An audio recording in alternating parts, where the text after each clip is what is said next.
चुका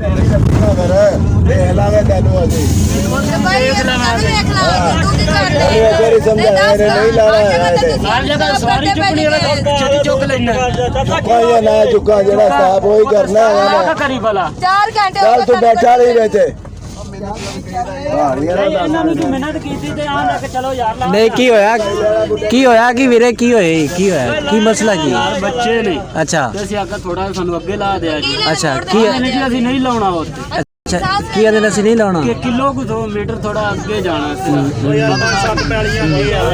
सही अच्छा ये ला भी देवन तेन इशू तो कोई नहीं क्योंकि सारे स्टाफ कर दे नहीं लाउना सीधा ननकाने ले जाना सीधा ननकाने लैके जाना ਤੁਹਾਡੇ ਨਾਲ ਵੇਖਿਆ ਛੋਟੇ ਛੋਟੇ ਬੱਚੇ ਵੀ ਹਨ ਸਹੀ अच्छा बुजुर्गों तो ला भी देवे तो कोई इशू नहीं भाई नहीं लांदे मेरा वीर की वजह की हो सकती वो सारी छुट्टी करानी भाई स्टाफ छुट्टी तो की मुराद की ये नहीं लांदे भा साथ ही उन्होंने भरावा उठे ही लेना असली बुढ़ा हो गया जिसरानी बार बस बात देने ना सवारी लाने को नहीं तो जिधर छोटे छोटे बच्चे जिधर छोटे छोटे बच्चे भी होंगे ना साइन कीते है ना लिख के कापी दे उत्ते अच्छा पता ना मेरे वाला भी कभी तो करने कतरा अच्छा जी सवारी जी नहीं चलती कोई गल नहीं अस्सलाम वालेकुम नाज़रीन, आप देख रहे हैं ननकाना साहब न्यूज़। मैं हूं आपका दोस्त सलाह अरसल। मैं इस वक्त मौजूद हूं नाना साहब का नवाई गांव लाडूआना में। लाडूआना गांव का एक बहुत बड़ा इशू आ रहा है बस ट्रांसपोर्टर के हवाले से। जो लाडूआना का स्टाफ है ये ट्रांसपोर्टर नहीं कर रहे। आइए जानते हैं, मेरे साथ इस वक्त मौजूद हैं यूसी पता टटा के वक्त मौजूद हैं रहनुमा पाकिस्तान तहरीक इंसाफ नासिर अली खान। मैं इस मसले के लिए उन्होंने कहाँ तक जाके आवाज़ उठाई है और उन्होंने कहाँ तक ये जो है ना मसाइल को उजागर किया है। आए मेरे साथ रहे, उनसे जानते। अच्छा रैन साहब मैनू ये दसो कि तुसी पाकिस्तान तहरीक इंसाफ के अहम रुकन भी थे जी लाडूआना जी जी ते आया कि तुहानू कदे तुसी अपना मसाइल जो लाडूआना और जानी वाला और चुकेरी कोट कालड़ इन्हां दा मसाइल है स्टाफ दा इशू है तुहानू फैमिलियां आंदियां ने ਉਹ नहीं उतर रही ਇਹਦੇ तो कदे किसी ट्रांसपोर्टर ਨਾਲ ਗੱਲਬਾਤ नहीं की। बिस्मिल्लाह रहमान रहीम मेरे ये स्टाफ जिहड़ा है इत्थे लाजमी करवाओ।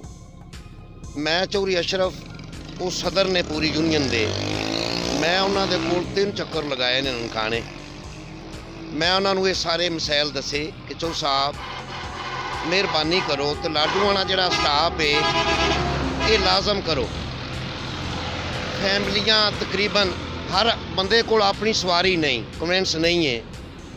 कुछ लोग ऐसे ने जिन्हों को बस सवारी है तो तुसी शाह सलीम स्टाप करते हो। फासला तकरीबन 1 किलो पौना किलोमीटर फासला है हज़रत शाह सलीम।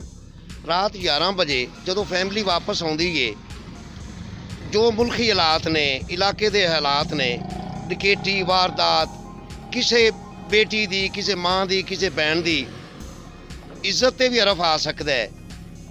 लिहाजा मेहरबानी करो तो ये स्टाफ लाडूआना जिहड़ा है ये साडा एक बड़ा पुराना स्टाफ है जी तो ये शफकत करो जिदे च उन्हें 3-4 वादे किए ने जिदे च उन्हें अमल नहीं किया जी।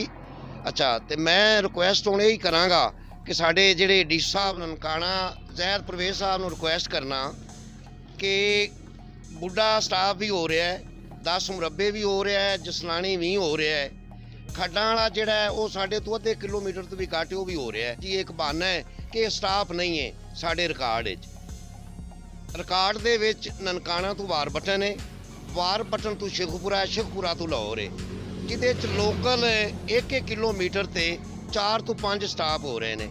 ननकाना लाडूआना मिस किया जा रहा है। मैं DCO अपना जैद परवेज बड़ैच साहब नूं रिक्वेस्ट करना कि मेहरबानी करो तो साडा जिहड़ा स्टाफ है लाडूआना हाँ जी ये सानू हर सूरत दवाया जाए। जी लाडूआना जानी वाला मुढ़ा वाली चुकेरी 3-4 पिंड लगते हैं जी। इतने ज़्यादातर सवारियां उतरदियां ने बीबियां आउंदियां ने बच्चे होंदे ने ये ट्रांसपोर्ट जिहड़े ने अगे जाके लै जाते हैं शाह सलीम तो जाके उतारते हैं कि इत्थे स्टाफ नहीं होना। 1 किलोमीटर का फासला है लिहाजा मेहरबानी करके ये स्टाफ लाजमी होना चाहिए कि बीबियां बच्चे तंग ना हो जी। आ स्टाफ जिहड़ा है ना होना चाहिए। सवारियां बहुत परेशान होंदियां ने अग्यों फिर पैदल वापस आउंदियां ने 1 किलोमीटर तकरीबन सफ़र है ਤੇ ਇੱਧਰ 3-4 ਪਿੰਡ ਵੀ ਹਨ, ਆਬਾਦੀ ਕਾਫੀ ਹੈ ਪਿੰਡਾਂ ਦੀ, ਤੇ ਇੱਥੇ ਜੀ ਸਟਾਫ ਲਾਜ਼ਮੀ ਹੋਣਾ ਚਾਹੀਦਾ। ਲਾਡੂਆਣਾ ਸਟਾਫ ਇਹ ਮਨਜ਼ੂਰ ਹੋ ਤੇ ਸਰ ਜੀ ਛੋਟੇ ਬੱਚੇ ਹੁੰਦੇ ਨੇ ਜੀ, ਉੱਥੋਂ ਆਣਾ ਬੜਾ ਮੁਸ਼ਕਲ ਹੋ ਜਾਂਦਾ ਹੈ ਜੀ, ਤੇ 5-6 ਪਿੰਡ ਲੱਗਦੇ ਨੇ ਜੀ। ਲਾਡੂਆਣਾ ਸਟਾਫ ਮਨਜ਼ੂਰ ਕਦੋਂ ਲਵਰੂ ਅਸੀਂ ਵਾਪਸ ਹਟਨੇ ਆ, ਬੀਬੀਆਂ ਬੱਚੇ ਨਾਲ ਹੁੰਦੇ ਨੇ ਤੇ ਬੜੀ ਆਵਾਜਾਈ ਹੁੰਦੀ ਏ। ਅੱਗੇ ਸ਼ਾਸਲੀਮ ਤੇ ਜਾਣਾ ਪੈਂਦਾ ਤੇ ਬੱਚਿਆਂ ਦੇ ਰਾਤ ਵਾਸਤੇ ਬੜੀ ਤੰਗੀ ਹੁੰਦੀ ਏ। ਮਿਹਰਬਾਨੀ ਕਰਕੇ ਲਾਡੂਆਣਾ ਸਟਾਫ ਹੋਣਾ ਇਹ ਰਾਤ ਨੂੰ ਰਾਤ ਦੇ 12 ਵਜੇ ਹਸਪੀਟਲਾਂ ਚੋਂ ਆਉਂਦੀ ਹੈ ਦੀ ਇੱਥੇ, ਤੇ ਉਹ ਜਨਾਬ ਇੱਥੇ ਬੱਸ ਨਹੀਂ ਰੋਕਦੇ, ਉਹ ਅੱਗੇ ਸ਼ਾਸਲੀਮ ਤੇ ਜਾ ਕੇ ਰੋਕਦੇ ਨੇ। ਆਵਾਮ ਫਿਰ ਪੈਦਲ ਆਉਂਦੀ ਹੈ ਕਿ ਮਤਲਬ ਸਫ਼ਰ ਦੇ ਵਿੱਚ ਨਾਨੂੰ ਦੁਸ਼ਵਾਰੀ ਹੁੰਦੀ ਹੈ ਦੀ। ਉਹ 1 ਕਿਲੋਮੀਟਰ ਤੇ ਜਾ ਕੇ ਲਾਉਂਦੇ ਨੇ ਤੇ ਮੈਂ ਵੀ ਮਜ਼ਦੂਰ ਆਦਮੀ ਉਹ ਤੇ ਲਾਉਂਦੇ ਨੇ 11 ਵਜੇ ਅਗਲੇ ਦੇ ਮਨ ਲੱਥਾ ਤੇ ਕਨਵੈਂਸ ਮਿਲੀ ਨਹੀਂ, ਸਾਰੀ ਰਾਤ ਮੈਂ ਦਲੀਲ ਹੁੰਦਾ ਰਿਹਾ। ਤੂੰ ਟਰੀਕ ਮੇਰੇ ਕੋਲ ਆਂਦਾ ਜਾ ਪਿੰਡ ਲਾਡੂਆਣਾ, ਇੱਥੇ स्टाफ ज़रूरी होना चाहिए। लाडूआना और जानियाला मुख्तलिफ गाँव के जो आवाम है उनकी ये परेशानी है, इस परेशानी को हम उजागर करने की कोशिश करते रहेंगे।